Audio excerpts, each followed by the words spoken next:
Hamas terror organization abducted our hostages into their tunnels, 20 meters below the city of Khan Yunis.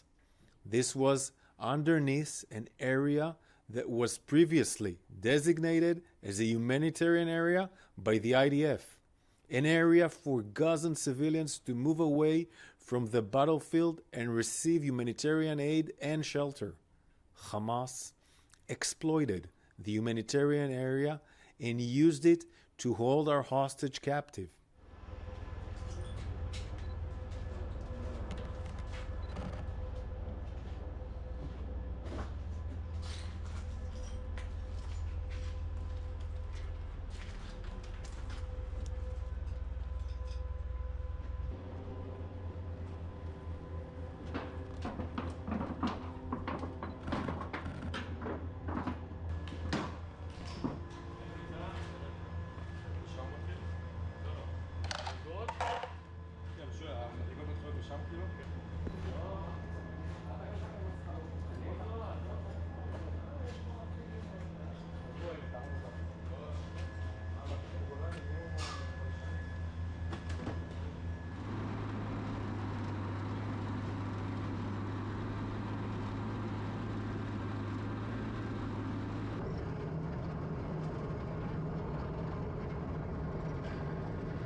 דרך המרול שם.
This is the shaft, but basically all the stuff that we're not going to be able to go down because all the gases are basically made. But if you want to see how it looks and what are made, all these little steel balls that look, if you look at it from the outside, they look fine. But if you look at the end of it, this is how the Americans and how we understand it. This is an ordnance that's basically shot towards the against the people. Are these mortar? I think they're bigger than mortars. They're like the top of a missile. I'm not sure. Are they? Let's see which one it is. What? It's called, yeah, mortar shell. It's a mortar shell. It's a big one. I think it's 120 millimeter. But did they manufacture that here? No, this is an American one. Right. Made by the U.S. Yeah. So they take this, they basically copy it. They take the steel frame, they make it into it, and that's how they make it. I want to...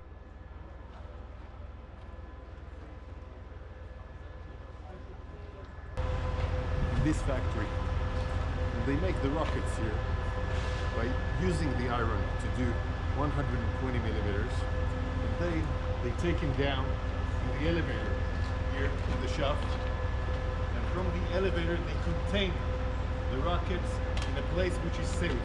And then it goes down to other areas inside the tunnel system. In order, one place you make the rockets, the other place you launch them out. And for the civilians in Gaza, embedding the rockets factory inside civilian factories. So Israel will not attack civilian factories. This is Hamas. This is the big challenge here. How to destroy the military framework, like we're seeing here, that cannot make rockets, hide them underneath tunnels, then provide them outside, and at the same time to minimize the damage for the civilians' factories all around here, civilians' houses.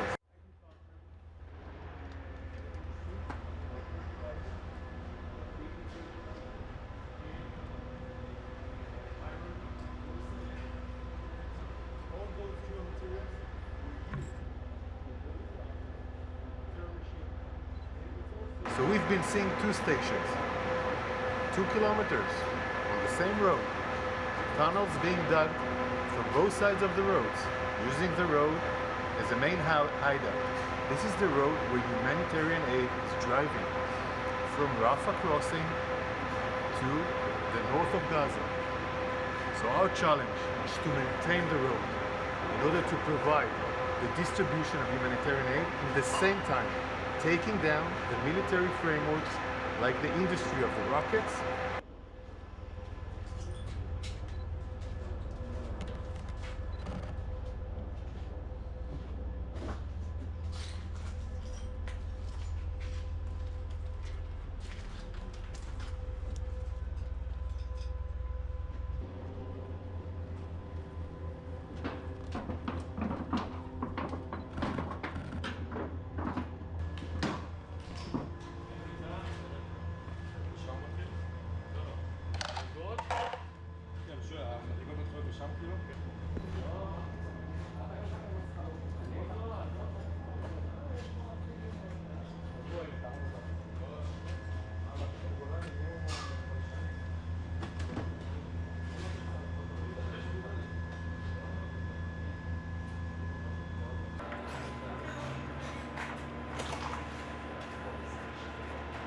We now entered into an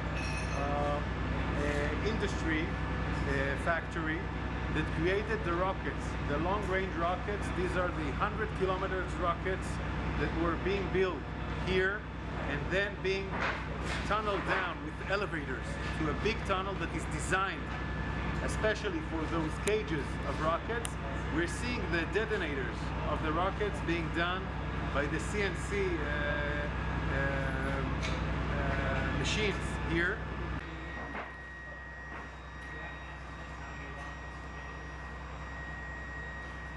They are made from iron, they're made from dual systems, dual materials that Israel provides for the Palestinians through the passing.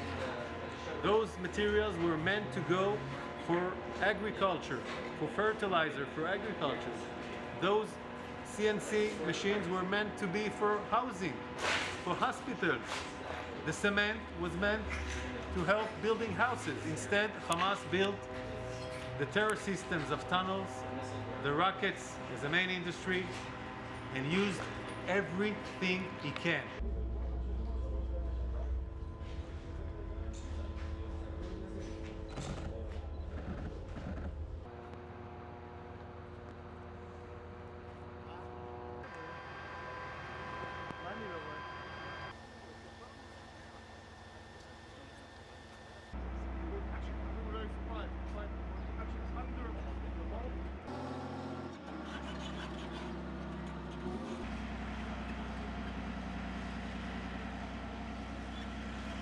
The special forces of the IDF went underground, found this, obviously documented it. It is very dangerous to go in. Forces that went in because of the ammunition inside. It's hard to breathe in there. The forces that went in, obviously were protected, but the whole area is just underground, filled with explosives. So that's the main thing that we're doing here right now.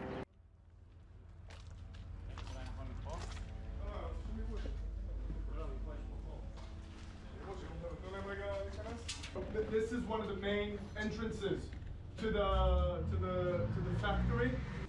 The size of the tunnel. This is the height of a person. Easy to go in, relatively safe, and from here straight into the factory. And this is only one of the entrances. The other entrances, some of them are from the town itself and from other areas.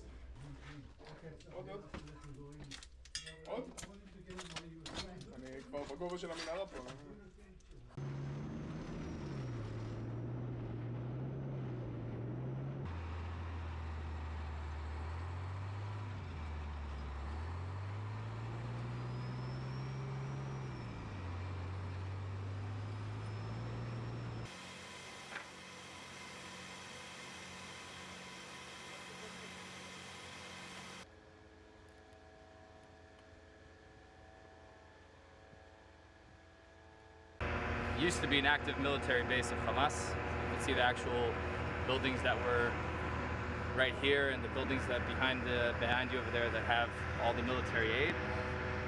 The interesting thing about the base is that inside a military base, there's a whole civilian workshop with laptops, school stuff, and stuff for kids. That it just shows you the fact that the military of Hamas and the whole interaction with the civilians is